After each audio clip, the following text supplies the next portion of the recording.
Hey everybody, welcome back to the Hobby Homestead. Today I'm setting up one of my fall beds and I'm starting by spreading some worm compost.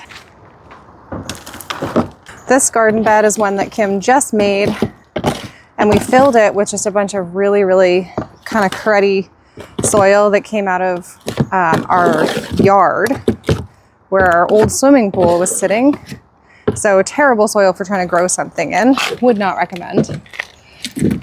However, we only filled it about 2/3 with that soil, and then the rest of it we filled with imported triple mix that I purchased.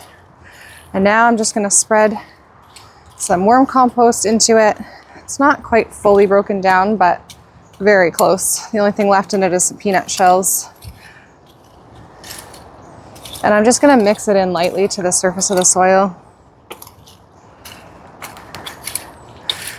Ideally, the triple mix is going to be sufficient on its own, but I just don't know. This load of triple mix wasn't the best one I've ever gotten, so I'm going to amend a little.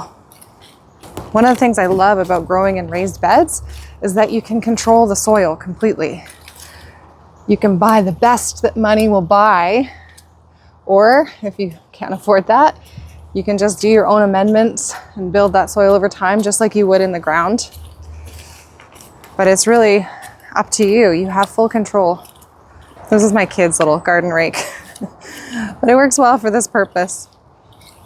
So my goal for this bed this fall, it's a brand new bed. It's gonna have a matching sister or twin on the other side of this pathway, but that won't be ready until spring. It won't be filled until spring.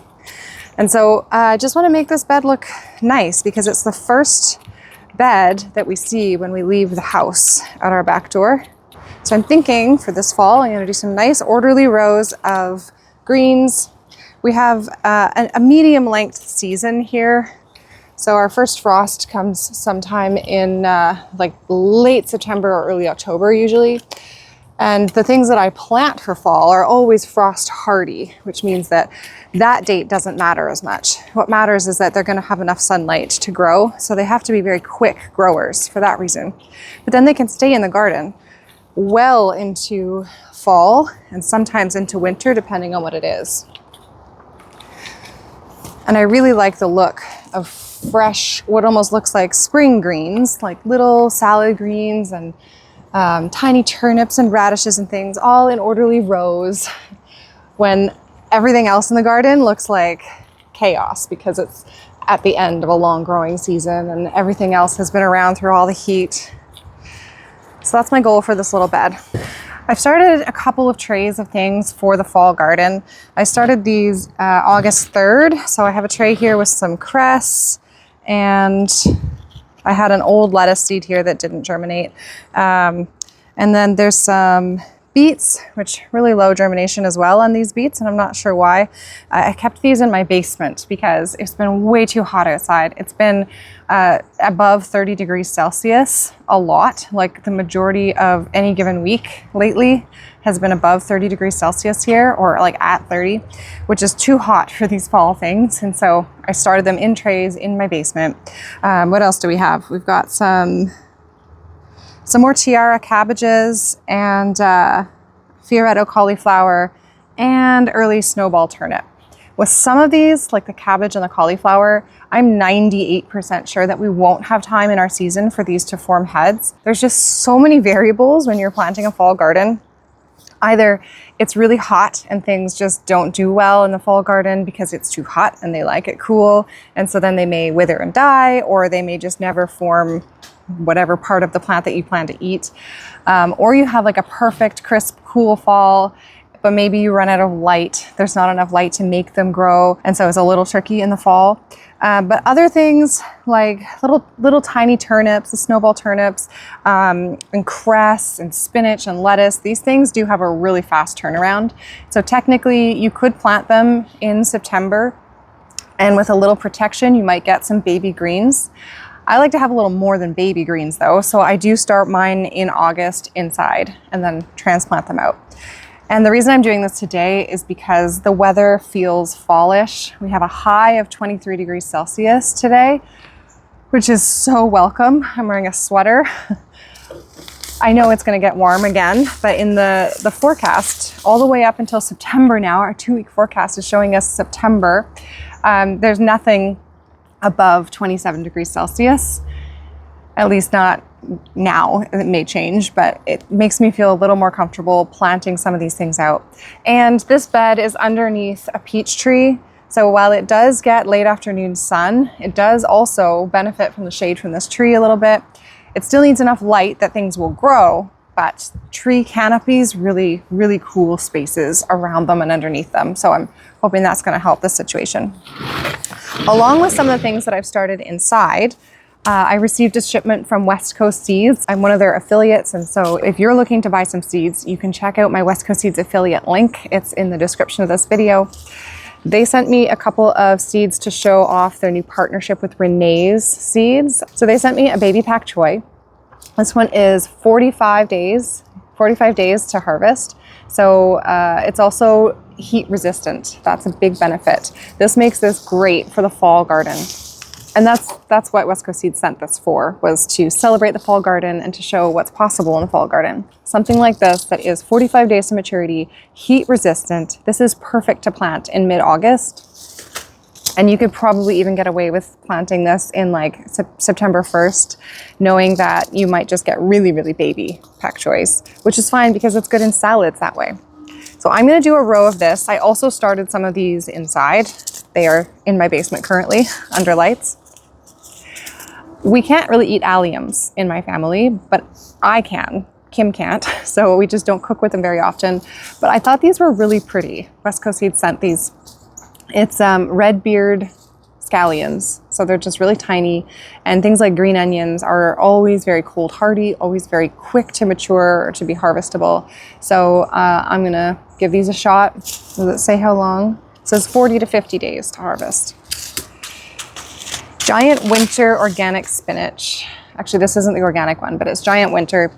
This is a great spinach. I grew this last year. I sowed it in end of August, transplanted it outside, also direct sowed some in the garden, and it stayed fresh for me under a little plastic row cover, just like a sheet of plastic on the garden.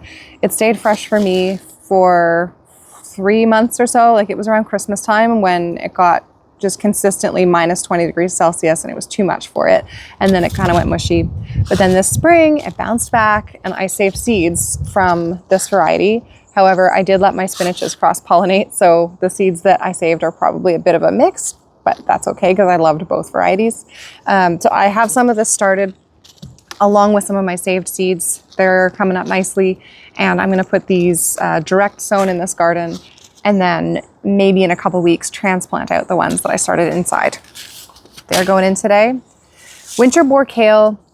I don't typically have time to have kale mature if I plant now, like near the end of August, but I did start some seeds already. So they're in a big pot ready to transplant out soon. I may transplant them today as well. If you do have the foresight to start it for a fall garden, start it like in the beginning of August inside, transplant it out, and then you'll have nice big kale plants through September and October and November and maybe December because they are very cold hardy. Fioretto cauliflower and the baby pixie cabbage are 2 more that West Coast Seeds sent in their fall seed packages. These won't mature for me in my area, at least 98% sure that they won't. They say, 60 days. This one's 70 days for Fioretto cauliflower. Fioretto is one of my favorites. I grow it every year. It's a branching cauliflower. And of course, with any of these things, if you grow them for fall, when they get touched by frost, just a light frost, they're so much sweeter. And so it's great if you have a long enough season, you can give it a shot. Pixie cabbage I haven't grown before. I'm curious about it. 60 days. It says if you live in a place with mild winters, you can plant in July and August, but I do not live in a place with mild winters and it is already late August. So I'm not going to bother with that, but I will in the spring plant some of these. And I don't have this completely figured out yet for spring, but I may do spring greens in here as well, in which case the baby pixie cabbage would be really good because it doesn't take up much space. And then I have, this is the organic version of the giant winter spinach seeds. So I'm actually going to sow these because I have a big pack package still that's from last year that have to be used. So I have 3 types of seeds that I'm going to sow in this bed right now. Giant Winter Organic, the Red Beard Scallions, and Green Fortune Baby Pak Choy. And then I'm going to pull some cress and stuff out of this tray too.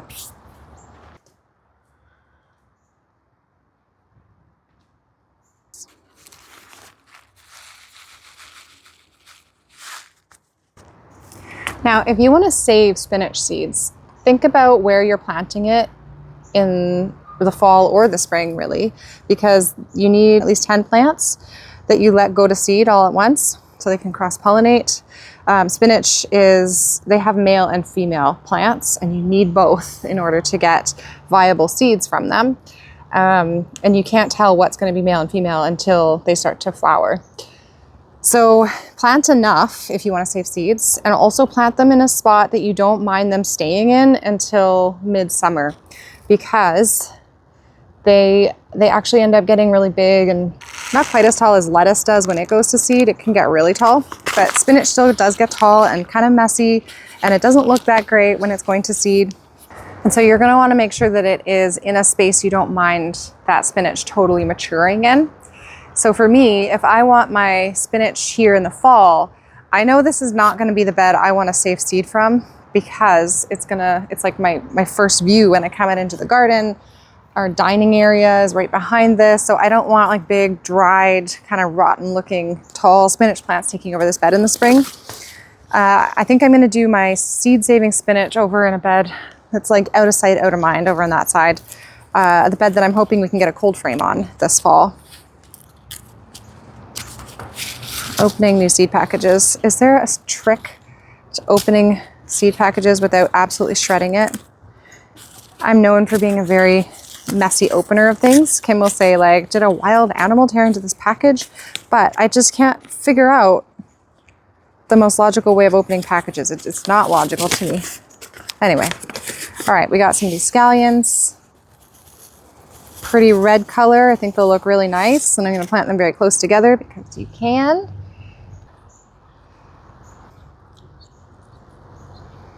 Now, my spinach might not survive in this spot over winter, because I may not put a cover on this bed. We'll see. Just kind of an awkward shape to put a cover on. And I have lots of other beds that are already set up for that.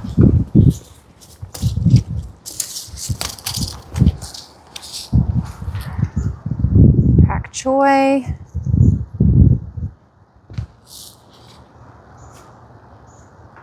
This is a baby pak choy, so it doesn't need to be planted very far apart from other things or from itself. Let's see what it recommends here. 2 inches between seeds. Probably only do 1 row.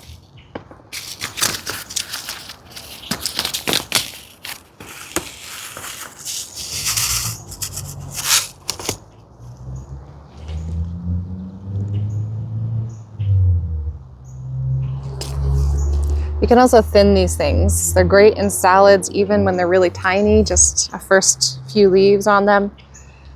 And then you're guaranteed not to have any blank spots if something doesn't germinate. The next thing I'm going to plant is some cress. Cress is a really delightful little salad green. And in my experience here in Zone 5B, it grows really, really, really well in the spring and fall gardens. When it's hot, it goes to seed, but then it self-sows, like the seeds drop in the soil, and it grows multiple generations in a year. And it will start to grow even in the heat of summer, but you just have to harvest it young before it goes to seed on you.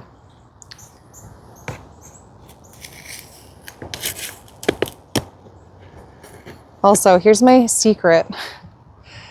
This is not seed starting soil. This is not even potting mix. This is triple mix from my garden. Like, I ordered in triple mix to fill raised beds. That one's broken off. And I added some perlite in for extra drainage and like aeration in the soil. But I didn't feel like going and buying a bag of soil, so I used what I had. And I'm just a lot more lenient like that for the fall garden. I wouldn't dream of doing that for all my spring starts, because I just feel like so much more rides on those. I need them to be successful to fill a huge garden. But the fall garden is just a little more laid back. It's nice.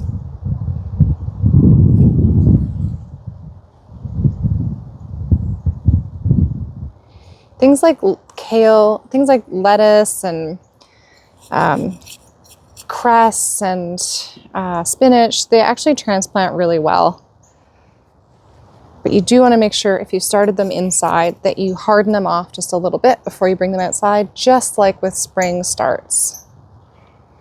Otherwise they get sunburn, sun scalds, and they won't be happy, especially because the sun is so strong in the summer.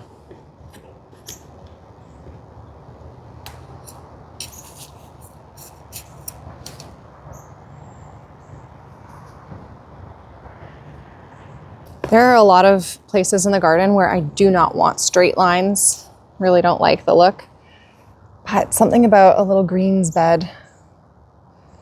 I really appreciate a straight line. In the spring, I would never dream of starting things like cress inside because it's just way too much effort when they like the cool temperatures to get started. I only do this in fall because mid-August temperatures are just too hot for a lot of these things to even germinate. What else do I want to put in here? Oh, I wanted to put kale in. Let me get my kale. You see, I literally just used what I had on hand. I am so much less fussy about starting seeds for the fall garden. It's just a big flower pot that I had.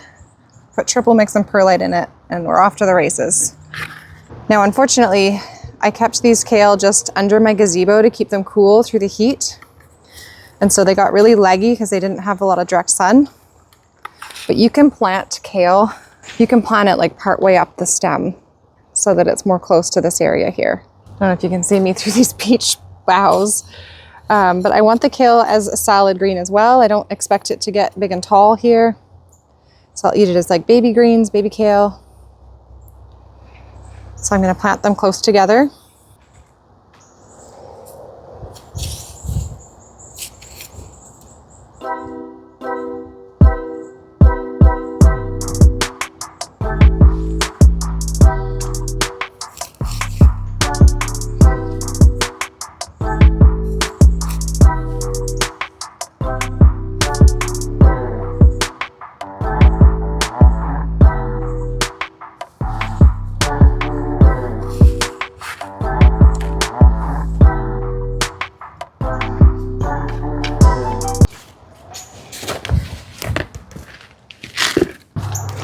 Okay, that's it. That's all that's going to fit in this bed.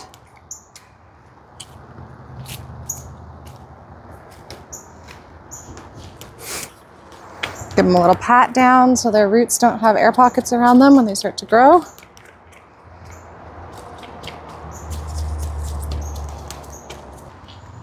You may recognize this bed if you've been following along with our planting plans since the spring. This is the bed where I hope to get a cold frame placed for this winter.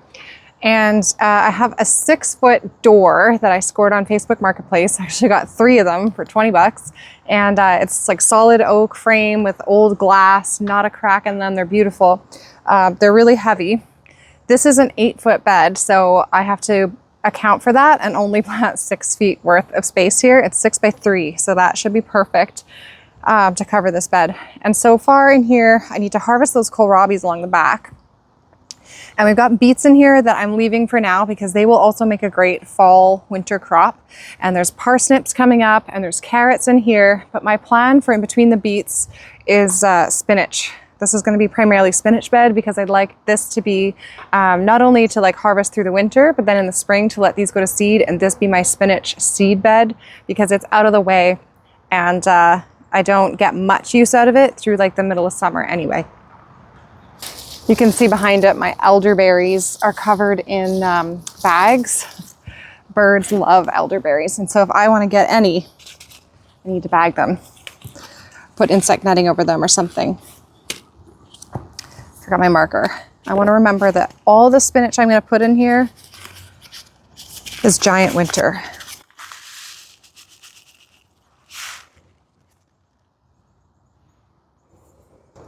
because spinach seed will cross-pollinate.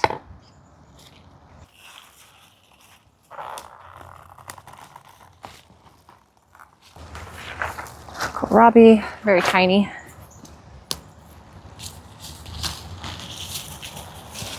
Another tiny kohlrabi. This bed, it's the first year that I've grown in this bed, and it was great for in the spring because it's the deciduous trees above it had not leafed out yet, so it got plenty of sun. And then it was great for early summer when I wanted to keep things like my broccolis, cauliflowers a bit shaded from the afternoon sun because there was some shade forming. But there also wasn't really enough sun to get things growing fast, like you know, a third sowing of kohlrabis. There wasn't really enough time for that.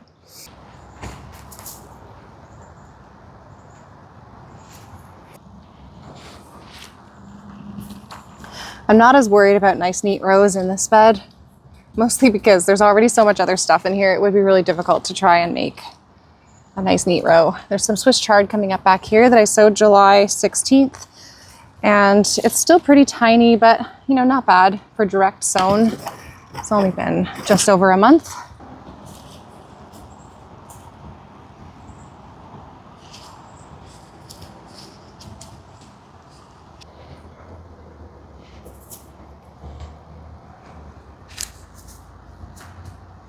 I think I'll save the back for the turnips. Ooh, there's a stinkhorn coming up. Let me show you. That right there is a stinkhorn mushroom. Very phallic shaped and stinky. That's a sign for me to start looking for other mushrooms. Fall is mushroom season. Now the cold frame is going to be on an angle because at our latitude, the sun is very low in the sky through the winter. It's really important to have your any cold frame or greenhouse glass or whatever you have oriented towards the sun, so it'll be sloped towards the south side, southwest technically. That'll get it the most direct sun through the winter. Because the sun is not coming from the top down anymore then.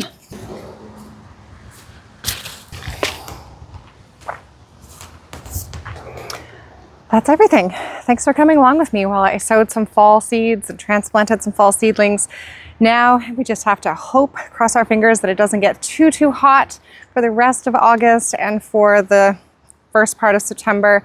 The nice thing is at least the evenings are cool now. The night times are getting cooler, and so it gives these plants a chance to breathe. So even if there is a bit of a hot spell, it cools down nicely in the evenings and at night. I'll probably pop back on here in about a week and show you the progress, see if anything has germinated, see how the transplants have done. I'll do that before I wrap up this video. It's 1 week later. We've got some early germination on the spinach. These are the scallions coming up here. This is the baby bok choy, and then cress and kale that I transplanted. And you can see I have different varieties of kale coming up here. I just sowed whatever seeds I had.